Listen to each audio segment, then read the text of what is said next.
Peace, what's going on?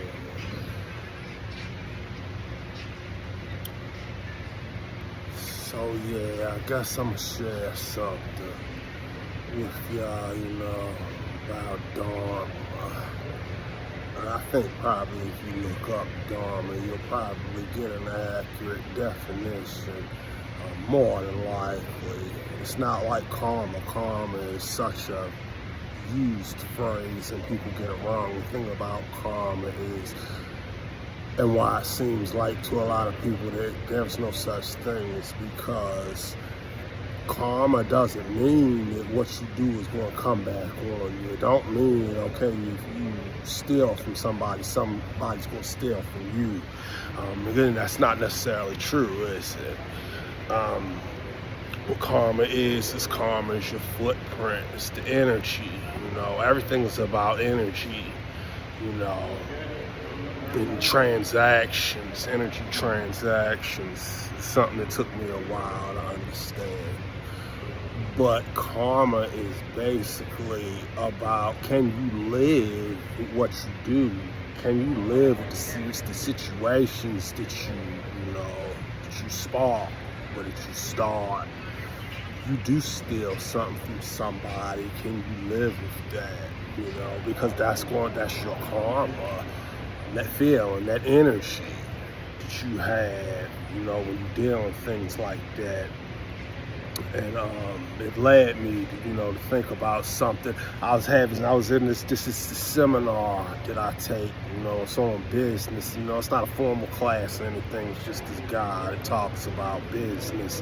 And at this time, me trying to further what I'm doing here with Cryptographic Enlightenment Publications. I'm taking on all the information I get, so I'll listen to him. And it just got long, this thing was like 3 hours long, and this guy loves to talk, and he was just yammering on, and to the point to where, by the end there, because he went over about almost 15 minutes, right? And so, I'm getting a little annoyed and everything. We finally wrapped it up.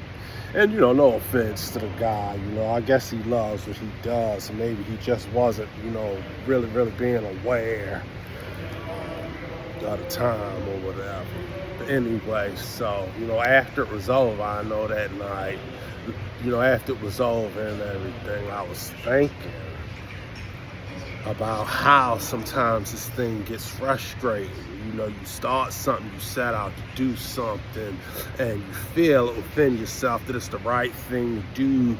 And that, by the way, when you're doing something and you really, really, it's visceral, and you feel like you're really on the right path, your purpose in life, that's called Dharma.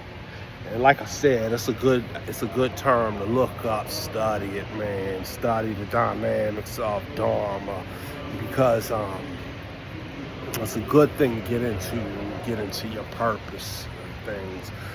But, so last night I was just thinking about how sometimes this thing gets hard. I get disillusioned sometimes. Sometimes, man, I just want to sit around. I don't want to get up and come to the gym. I might not want to work on my books. I don't want to do anything except for sit down on my couch and play Grand Theft Auto and just forget about everything. And but that's where meditation comes in. Because see, here's the thing. When you start feeling like that, when you get those feelings about quitting, and especially when it comes to recovery, right? A lot of us know that we get tired of the whole recovery kick and the spiritual principles and not using and everything, and your clean date don't matter to you anymore, and you just want to go get you a beer or some weed, even though you know what it's going to lead to, or whatever your drug of choice is. You know where it's going to lead to on some level, but even with that, you probably begin to say that it wasn't as bad. It's not that bad. All I got to do this time is A, B, and C, and I'll be all right. Even though, and then a lot of us know that never works out that way, does it? And so as far as that kind of thinking, when we start getting discouraged, when I start getting discouraged and I don't want to do this because it seems like so much, man, especially what I'm doing, setting up this business and everything that goes along with it, all of the information I need, all the paperwork and all of then having to deal with other people and just everything that comes along with that, right? It gets discouraging. It seems insurmountable. It seems like, man, I ain't never going to be able to do all this. I'm never going to figure this out.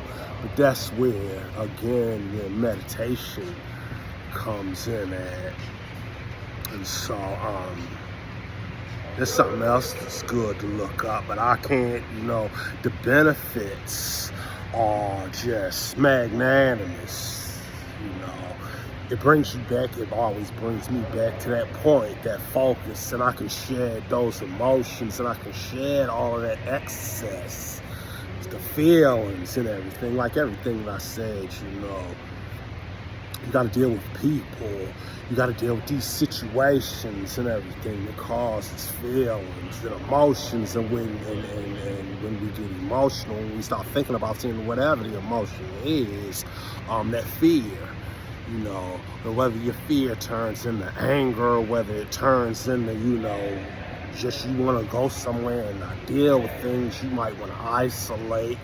Anything, those intense emotions changes the way we think.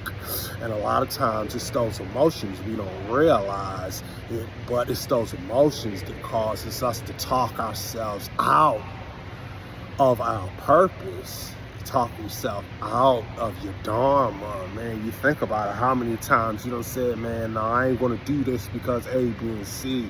I ain't dealing with them people over there because they be on this bullshit. Even though if you really, really think about it, whatever it is that's going on over there is something that you was really into, right? But you decide not to deal with it, you talk yourself out of it. And that's those intense emotions working on how you think.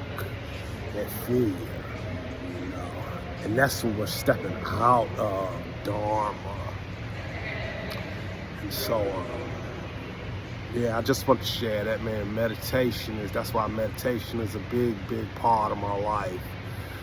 Some days I might meditate 2 and 3 times a day just to get centered, just so I can get back to that place, because what happens is once you begin to regulate those chemicals, and you can bring that cortisol down, like I've explained, and you get into homeostasis, you get into that place of homeostasis, right? Homeostasis is the birthplace of creativity. And so that's when your mind can click and begin to figure out ways and means to not only solve your problems, but take you to that next level, that next plateau where you're really, really trying to get. And you don't have to talk yourself out of doing those things that you really want to do. You know what I'm saying? One last thing before I quit, I want to say something about the you don't have time idea, right? A lot of people like to say that you need to do something because that's what people don't realize, is that you don't have all the time in the world. And most of the time when you hear that, it comes from somebody who feels like they're established. You know what I mean? They got something out of life. They feel like they're big time, and so they talk down to you. You don't have time. That's what people don't realize, is we don't have time, and you got to do something. So what that does to you is, when I tell you you don't have time and you buy into that idealism, what happens is that you get paranoid. You feel like you have to act. You got to do something right now to get towards what you're doing.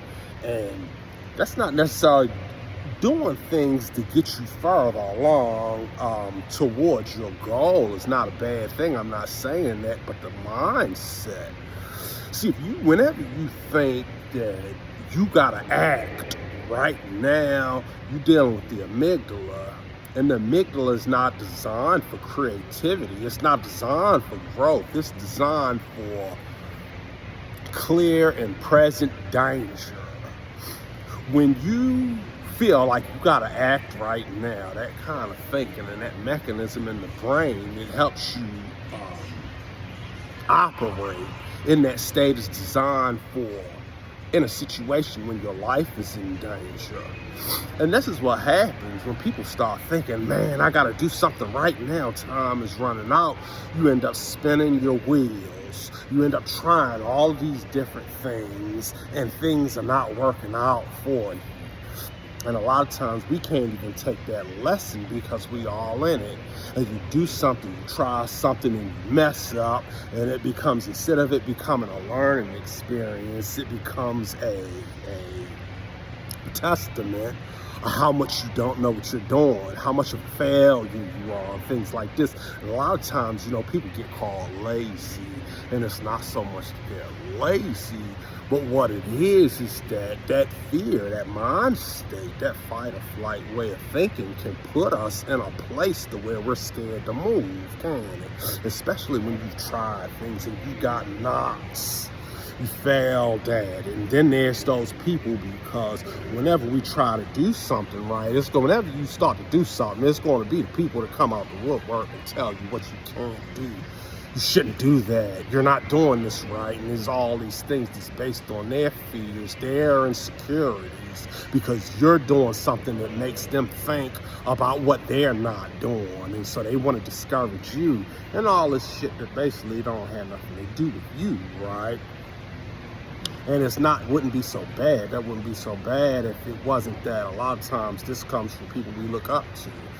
These kinds of things come from friends, family, and things like that. And so those things, those factors, trying, fail, and being talked out of things, talking yourself out of things, those kind of things can put you in a state to where you're afraid to move, or you don't want to make a mistake. I know a lot of us don't like that word fear, but it's still the same thing. You don't want to make a mistake. You don't want to mess up.